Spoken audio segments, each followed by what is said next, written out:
Hey guys, today is my E320 Cabrio and got a problem, a big problem. In the water bottle here, put my finger in and there's oil in the water, which means I've got a blown head gasket or worse. Now this is breaking my heart, but I'm not going to muck around bit by bit. All I'm going to do is, like at present I've got to wait for the head gasket and everything anyway, and no doubt I'll be needing other parts as we go. But there's two lines of thought about this. One is that you leave the exhaust manifold on, leave the intake manifold on and take the head out with them, which I think I'll try, and the other method is to take off the intake manifold and the exhaust manifold and lift the head out on its own. But I thought, sounds good, the first idea, if it works. And you know, I'm pretty long in the tooth and old, I can't lift this thing, you need a engine lift. Anyway, what I'm going to do is I'll pull off all this stuff here, I'll drain the radiator, probably pull the radiator because it'd be easier to flush out on the ground, and pull out the wiring here. One of the first things I noticed when I took this plastic cover off, there's supposed to be some vacuum thingy here plugging into these couple of plugs and some vacuum lines. Well, guess what, it's not there, and they probably thought, well, we don't need this, and threw it in the garbage bin. I've got to drain the radiator yet. I've got to get under the car and try and unbolt where the exhaust pipes come up to the manifold. But currently I'm just undoing the wiring loom here. When I bought the car they said the wiring loom was changed. I don't think so. I can see where someone's taped up the bit of wire there. So what a bastard. Carry on. Getting the bolt off the inside flange here of the exhaust pipe is a bit of a bastard. Rightio, I've undone the spark plug and coil wires there. I've thrown the loom from here, and there was two bits of looms there, and I've just chucked them over there for the time.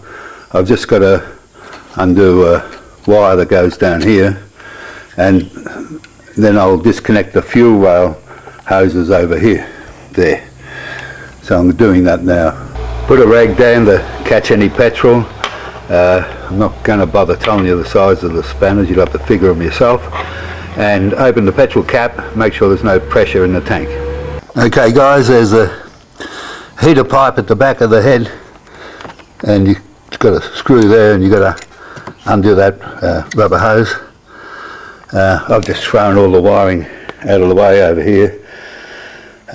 Not sure about taking off the fuel rail, since I'm hoping to pull off the manifolds in and out with the head, so we'll see what happens. I'll just undo that hose there, and then I'll pull off the rocker cover. Okay, I drained the radiator a while ago, and you can see that the white stuff in there is the oil mixed with the water. It's not as bad as what I thought it would be. I'm not sure. I think I might just flush the radiator out on the car when I finish the job. But I've taken the rocker cover off, and now I'm going to take off this shroud thing here and the fan. Okay, I pulled the radiator out to make life easier for myself, so I can get at the Allen head thingos on the fan and pull it off. Okay, now I'm going to unbolt the upper timing case cover. We'll see. Well, the situation has changed overnight. My learned friends who know more than me said give up the idea of leaving the exhaust manifolds and the intake manifolds on It's only I just saw that on YouTube and I thought, oh, that sounds easy. I reckon it's a load of crap. Make life easy for myself and remove them. So I'm going to go with that. At present, I have the chain on top dead centre. I've got a 4mm drill bit, and you can see it's flush on the edge there, and a 4mm drill bit in a little hole there on each cam, and it's flush. And down in the bottom there, I don't know if you could see it, I'll see if I can zoom down there, it's in that circle is a T and a line. I'll zoom back up again. And so what I'm going to do before I bother pulling cams or anything is put a bit of red paint across the chains and the sprockets, and I'm going to put a dab down there. It took me a while to find this mark down on the crankshaft, but it has to be right because it's the only position that everything lines up. So other ones I've seen, they say 30 degrees before top dead centre and all this sort of stuff, and other ones say top dead centre. So the car was going like a rocket before, so I'm going to keep it in the same spot. And I thought I'd mark them and everything now with the chain tensioner tightened at present, and I'll let the paint dry while I remove the manifolds. Maybe it's not such a bad idea to take it out with the exhaust manifolds on, because I tell you what, it's an absolute bastard getting them out, especially the rear one. Absolutely no space. Anyway, I'll take off the fuel rail now and unbolt the intake manifold. Okay, the fuel rail is out. All I've got to do now is undo the bolts for the intake manifold and just move it out of the way.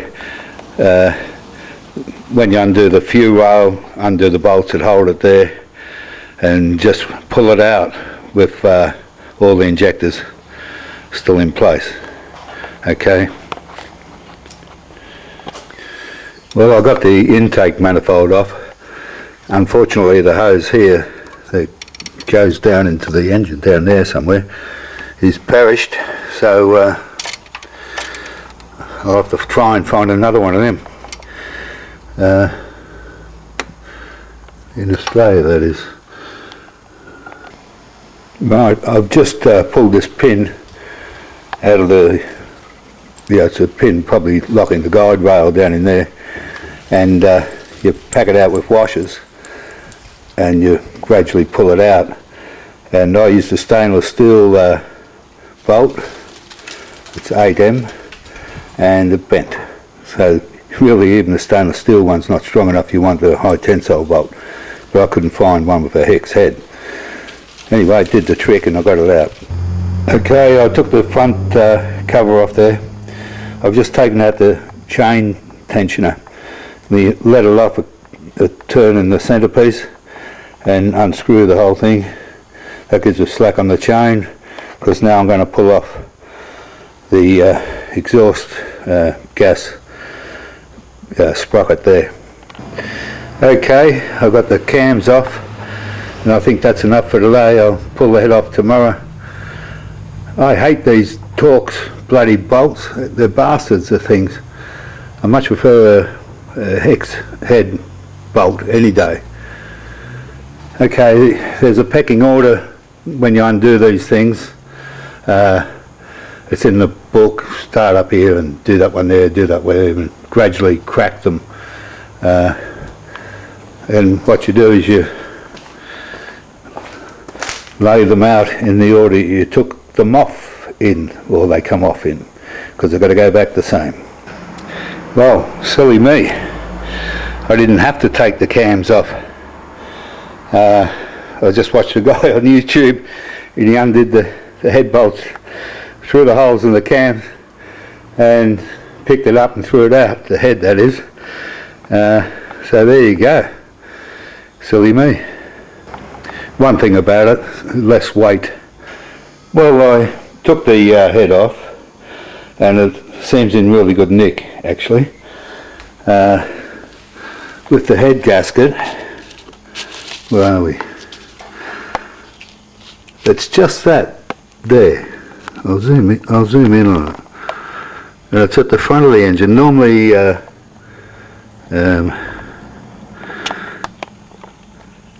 normally the trouble is at the back corner here. That's where they leak the oil and the water. But on mine, it's blown a little hole here, and it's come across into the water jacket under there, and that's all it is. So all this thing for that. When you pull these lifters out, make sure you put them in an order. They've got to go back in the same order. There's my new gasket over there. Gave the head a bit of a clean, not going over the top with it. And what annoying thing was, there's our engine here, of course, every car has one. There, that gasket that goes in there, some bugger had sealed it in with gasket glue, and just taken me a half an hour, wasting my bloody time for half an hour to scrape it all out, clean it up. So there you go. So tomorrow I'll be putting the head back on. Bye.